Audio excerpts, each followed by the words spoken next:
Hey, what's up, everyone? So, as you all know, the FIDE Online Chess Olympiad is happening right now, where players represent their nations and they compete against each other.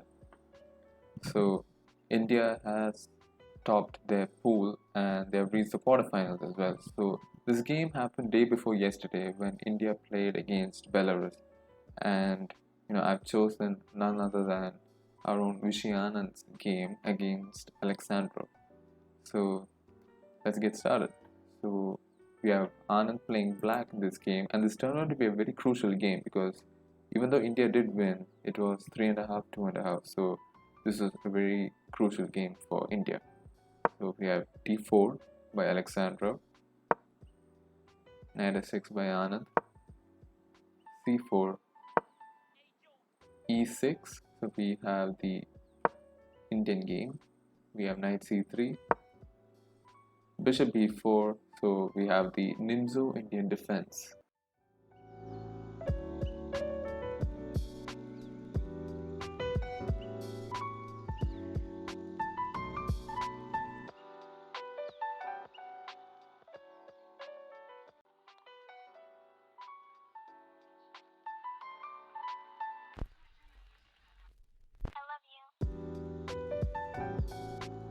Now we have knight Bd7, and it was at this point that Aleksandrov took around 8 minutes to figure out the next move.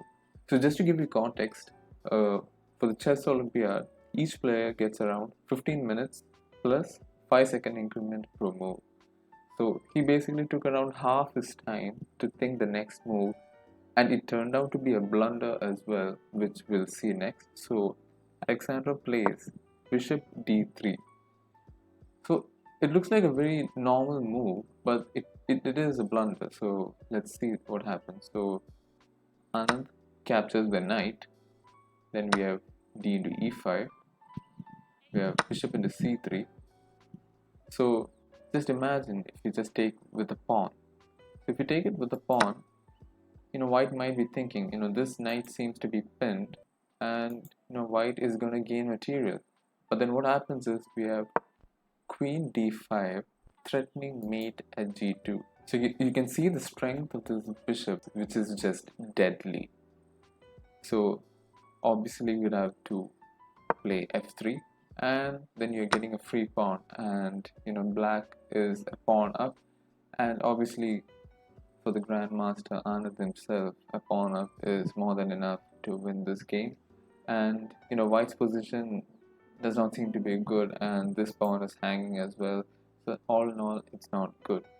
So obviously after knight captures, we have d into e5, bishop into c3. So that's why you cannot take it with the b pawn. So you'd have to play bishop into f6. So he plays that. So then we have g into f6, and then we have queen g4. Aleksandrov is trying his best and attacking from all fronts, and threatening mate, but then it's Anand of all people. So obviously he has seen all of this, and he will have a defense. So he plays king h8. So we had queen h3. So white is threatening queen into h6 and then mate at h7. But then obviously Anand has seen all of this beforehand, so he has a defense for this, which Aleksandrov did not notice. So it was bishop d2. So now this pawn is guarded as well. So, but still, credit to Aleksandrov, he is trying his best. So he plays f4. So now again he's threatening mate at queen h7. So but then again we have Anand playing queen d4. Then we have rook f2. Bishop captures the pawn. So now once again the h6 pawn is now safe. But still, Aleksandrov does not give up. He plays queen h4. So now he has pinned his bishop, and his rook and his queen are now attacking the bishop as well.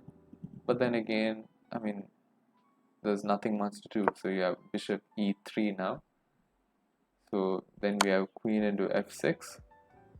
Aleksandrov is trying his best to be offensive, but then black has a defense to all of his attacking options, and all of a sudden, black is now attacking white. So we have king g8, we have rook d1, we have bishop into f2, with king h1, and it was at this point that Aleksandrov resigned the match because there's nothing much to do. I mean, all of a sudden, white was trying to attack the black king, but then all of a sudden black has just come up with the best defense as well as come up with this special hidden attack as well, because we have the next special move, which is queen g4, which is attacking the rook. But not only that, we're threatening mate on queen g2, and you could also play queen into b2, and if queen plays queen into h6, then we have a special move, which is bishop into g2, king takes, then bishop e3, and queen's gone the next move because it's a discovered check. So this was Anand's game. You could see Anand playing with absolute precision, coming up with the best defense as well as attacking when it was necessary. So hope you all enjoyed. Thank you.